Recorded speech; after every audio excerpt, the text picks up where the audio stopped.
Hey everybody, I thought I would do a short video which is just going to sort of depart some of my knowledge around introducing new birds to a flock and a backyard flock at that. So as you can see in front of you, I have quite a big homemade enclosure which I did used to keep three hens in there, but unfortunately one of my hens I had to have put down at the vets just because she was old and she got poorly. So I've been keeping chickens for about 5 years now, and just so everybody knows, I'm not an expert. However, this is certainly how I found things with my experience. A lot of trial and error, test and learn, but I just thought it was important that now I'm kind of at a place where I kind of think I know what I'm doing, that I thought it'd be important just to let others know that who are trying to do the same thing. So when my last chicken was put down, that left me with two. Now what I think is really important when keeping hens is that try and keeping them in a multiple of three. Now the main reason for that is that if I have two and one of them dies, I'm left with one hen, and then introducing a lone hen or a pair against my one that's left can make things particularly difficult for the remaining hen. I think it's really important to keep them in multiples of three or more in case you experience a death, and those of you who keep chickens and have kept them for a while will know that they die quite easily, and it can sometimes literally be an overnight thing. So what you can see in front of you is my enclosure, and it's about 2 meters by about 6 meters, raised off the ground. I did a previous video on how it was constructed and what the makeup is inside. So what you can see in front of you is one of my Araucanas. So she's fully grown, she's about 2.5 years old, and in the house is my other Araucana who is currently laying an egg. So I went to a local breeder, really important, I'd always say this as well, a trusted breeder. I bought from private individuals, and I have to say the stock has never been very good, susceptible to illness. You never quite know where they've come from. I always find if you're buying from chickens from a business that wants to maintain a reputation, so I got these from a really well-respected local breeder, and you can tell these birds are good stock. They're healthy, they're alert, they're dust bathing, they're grooming themselves, and as you can see, so these are cream leg bars. They're only 10 weeks old now.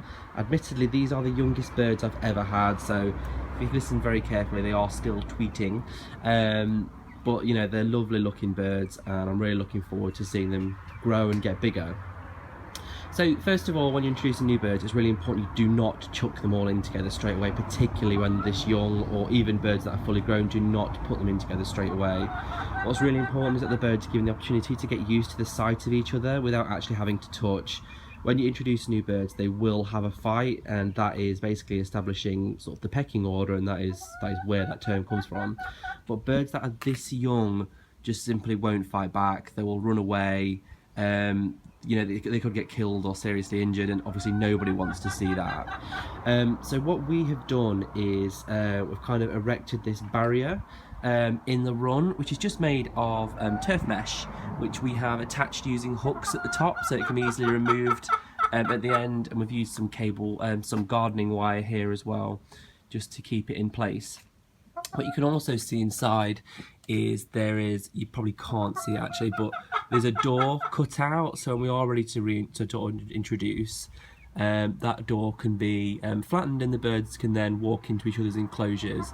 However, these birds are only 10 weeks old. I'm probably not going to be doing any introductions for another probably 6 to 8 weeks. I need these young birds to get a bit of weight on, get a bit bigger, and be able to look after themselves when I introduce them to my existing girls.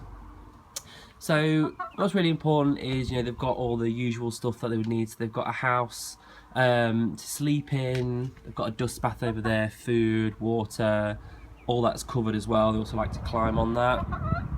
What you will find with young birds is that they will not know where to sleep at night. Now that house was a lot further forward, so I could get in for the first couple of nights.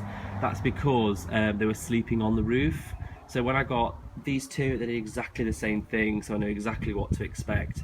Birds never know where to sleep when you first get them, chickens should I say.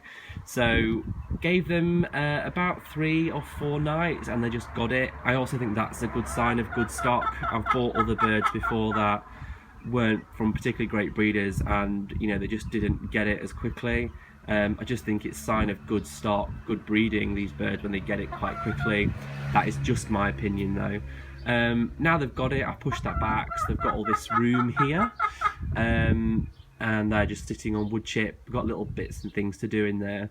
So like I said, I'll probably do an update when I come to do introductions, but certainly how I foresee my first introductions with these birds is going to be around 8 to 10 weeks.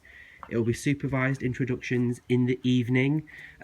Chickens tend to be more docile before they go to bed, so I'm probably going to do it about an hour before dusk, and that will be supervised, so if anything gets out of hand I can intervene, get them separated, and then try again maybe in a few days. But yeah, that's everything I was going to kind of share for now. But I think the other thing as well that's really important is that these chickens are 10 weeks old and they were really scared of people. They're now at a point where they'll actually stand in the run opposite me. So what I've been doing over the last couple of nights is just reading next to them so they get used to me, and I've been pulling up my chair in front of the run so they get used to me, with a view that when they're at a point where they will feed out of my hand, I can then put them on my garden, knowing that I can retrieve them afterwards and then return them, just give them a little extra room to stretch their wings. But that's it. But like I said, when I get to introductions, etc., I will do another video. Cheers.